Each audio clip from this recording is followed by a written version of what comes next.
ये बात 2017 की है। एक गांव में बारात चढ़ रही होती है। बारात को देखने के लिए लड़की लड़कों की सभी की भीड़ लग जाती है।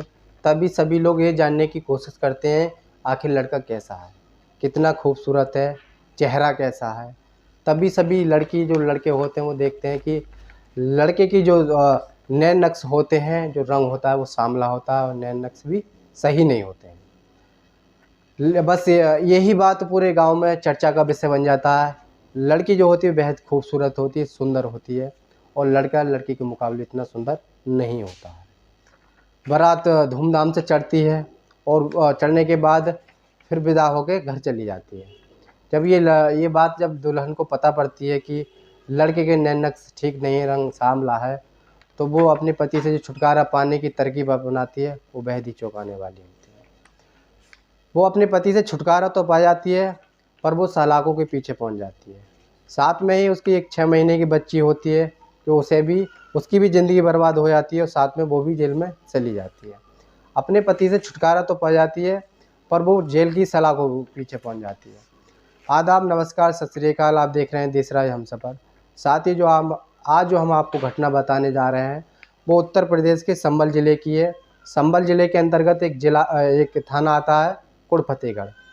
इस कुड़ फतेहगढ़ के अंतर्गत एक गांव आता है बिचैटा। बिचैटा में महेंद्र सिंह का परिवार होता है। महेंद्र सिंह के घर से चीखने चिल्लाने की आवाज़ आने लगती है। सभी लोग दौड़ के उनके घर जब मतलब दरवाज़ा खोलते हैं, सभी लोग ये जानने की कोशिश करते हैं कि आखिर इनके घर से चीखने चिल्लाने की आवाज़ कैसी आ रही, कहाँ से आ रही है। वो जानने की कोशिश करते हैं, पर दरवाज़ा खोलने की कोशिश करते हैं, पर दरवाज़ा नहीं खुलता है। कुछ लोग दरवाज़ा तोड़ने की भी कोशिश करते हैं कि आखिर देखा जाए अंदर कौन है, पर दरवाज़ा भी नहीं टूटता है, क्योंकि दरवाज़ा लोहे का होता है।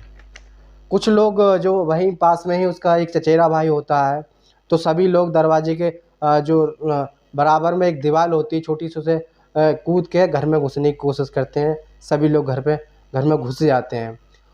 तो वो देखते हैं कि एक व्यक्ति के अंदर से जोर जोर से लपटें निकल रही हैं, वो बुरी तरह से जल रहा है। तभी उसका चचेरा भाई जो होता है कमर को भोगता है। भोगने के बाद में उसके शरीर पर डालता है, उसे आग बुझाने की कोशिश करता है। आग बुझ तो जाती है, जब तक बुझती है तब तक वो 90% जल चुका होता है।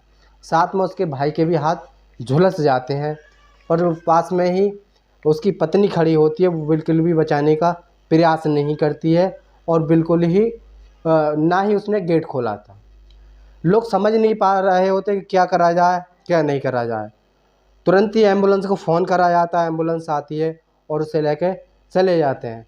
मजिस्ट्रेट के पास में जब ले जाते हैं, तब तक उनके पिताजी को खबर की जाती है। उन्हें बताया जाता है कि तुम्हारा बेटा जल चुका होता है। जलने वाला लड़का कोई और नहीं होता है, सत्यवीर होता है, जो अभी कुछ दिन पहले ही उसकी शादी हुई थी। वो बताता है कि जब मजिस्ट्रेट के सामने जब बयान दर्ज करे जाते हैं कि मेरी शादी प्रेम श्री से हुई थी, और प्रेम श्री जो होती बेहद खूबसूरत होती है, और उसके मुकाबले वो ज़्यादा खूबसूरत नहीं होता है। वो बताता है कि शुरू से ही मुझे ताने देती थी मेरी पत्नी, और जब भी मैं कुछ कहता था तब मेरा काम बिल्कुल ही नहीं करती थी। साथ में घर में जो साफ़ सफाई का काम होता है वो भी नहीं करती थी, क्योंकि वो अपने आप में बहुत ज़्यादा उसे गुरूर होता है कि वो बहुत ज़्यादा खूबसूरत होती है। तभी बताता है कि मैं 4 बजे तभी वो उसके पिताजी आ जाते हैं, और वो बताते हैं मीडिया के सामने कि हम जो वाक़या जो होता है 15 अप्रैल 2019 का होता है। उसके पिताजी उसके बेटे से कहते हैं कि गेहूँ काटने चलते हैं। तो वो बताता है कि पिताजी मेरी तबीयत सही नहीं है, मैं थोड़ी देर में आ जाऊँगा। तो वो उसके पिताजी कहते हैं कि चाय लेके, जब तुम थोड़ी देर में खेत पे आना तो चाय लेके आ जाना। तभी वो गहरी नींद में सो रहा होता है। तभी उसकी पत्नी उसके ऊपर तेल छिड़क कर आग लगा देती है। जो चश्मदीद गवाह होते हैं वो भी वहाँ बताते हैं कि हमने जो बचाने का प्रयास बहुत करा था, पर हम बचा नहीं पाए।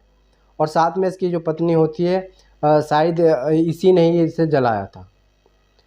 पुलिस रिपोर्ट दर्ज हो जाती है उसके भाई हरवीर सिंह के आधार पर।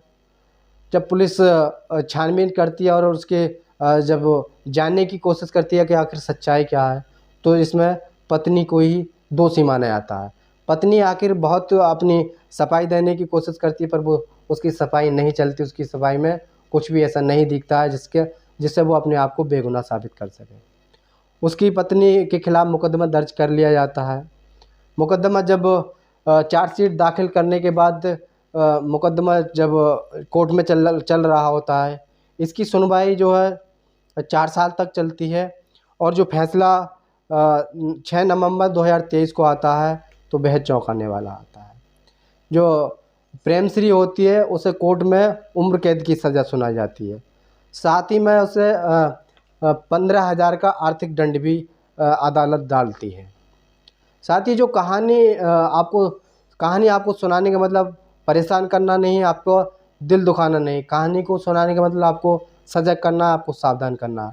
साथ ही जो प्रेमश्री ने अपने पति से छुटकारा पाने की जो तरकीब अपनाई थी वो भयंकर थी। वो चाहती थी तो कानून का सहारा भी ले सकती थी, अपने घर वालों को बता के अलग हो सकते थे दोनों, पर जिसने जो प्लान अपनाया तो वह बेहद ही भयंकर था। साथ ही उसने एक व्यक्ति की भी जान ले ली थी। साथ में जो उसकी एक बेटी थी 6 महीने की, वो बेगुनाह थी, पर उसका भी जीवन अंधकार में डाल दिया उसने। कोर्ट के अनुसार वो 6 महीने की थी और कोर्ट के अनुसार 6 महीने का बच्चा अपनी माँ से कभी अलग नहीं हो सकता। अब वो कोर्ट में 6 वर्ष तक ही रहेगी। उसका जो जीवन है वो हमेशा हमेशा के लिए उसके ऊपर कलंक लग जाता है। साथ ही हमारी कहानी आपको कैसी लगी कमेंट बॉक्स में ज़रूर बताएं। जय हिंद, जय भारत।